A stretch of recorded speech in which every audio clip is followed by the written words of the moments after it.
Hello guys, and welcome to my review of Salem's Lot by Stephen King. This book follows Ben Mears, a writer who returns to Salem's Lot, a little town in Maine, where he lived for a couple of years while he was a child with one of his aunts. He returns there in search of inspiration for a new novel he's writing, and particularly he goes planning on renting a house which is known as the Marston House. This is one of those houses that kind of exists in every small town that has a lot of urban legends going around it, has a lot of myths. Children are very afraid of it, they dare each other to go into the house. Like, there's this presence around it that everyone fears and everyone talks about. So because of one incident that occurred relating to that house when he was a child, he wants to go there to get an inspiration for his new novel. But he realizes that this house has been bought by two men that are coming from Europe to open a business in Salem's Lot, an antique furniture business. Because this is a horror novel and a lot of strange things start to happen, and only a few people in the town pick up on these strange things. This is actually the first novel that the main character is a writer in.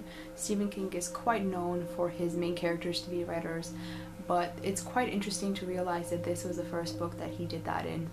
I really enjoyed this book. I was really impressed with Stephen King's ability of creating this small town and the characters.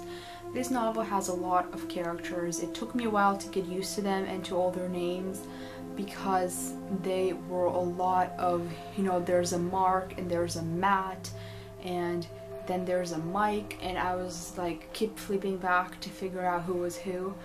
But after like 50 pages I got a hang of everything. The book is split into 3 parts plus a prologue and an epilogue, and within the 3 parts there are many chapters according to who the chapter follows most.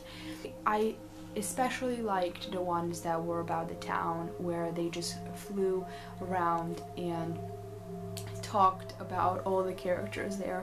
I really love character development in books, and I really like books that have a lot of characters, because it feels like the world is much more developed and it feels like I'm part of that world while I'm reading the book. When there's little characters, it's kind of a different feeling. It feels like more like I'm observing it.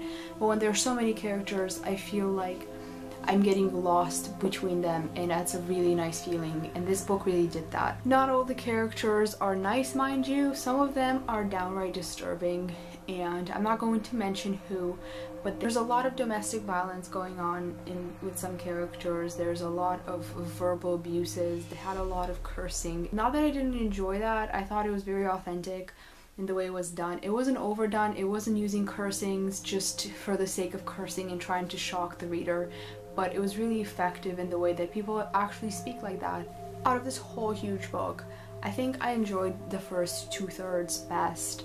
I really liked the way the world was created and the characters. I liked finding out about them and just following them afterwards. Towards the end, obviously, since it's a horror novel, it builds up to the big confrontation between, the good characters and the evil in the book. That was done very well, but I generally don't really enjoy the kind of confrontation that takes place in the novels, especially in like thrillers or horrors. I prefer the world building and the suspense that leads to that, but of course I understand that has to be part of the story.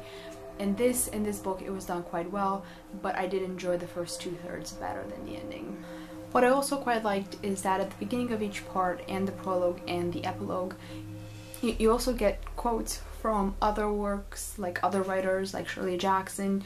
You get things from Edgar Allan Poe and from Bob Dylan, which I quite liked. I like when books do that, as long as it's not just thrown there and makes no sense. The way this book does it is very well done, and I really liked the quotes there. I'm really happy I picked up this book. This book was really good.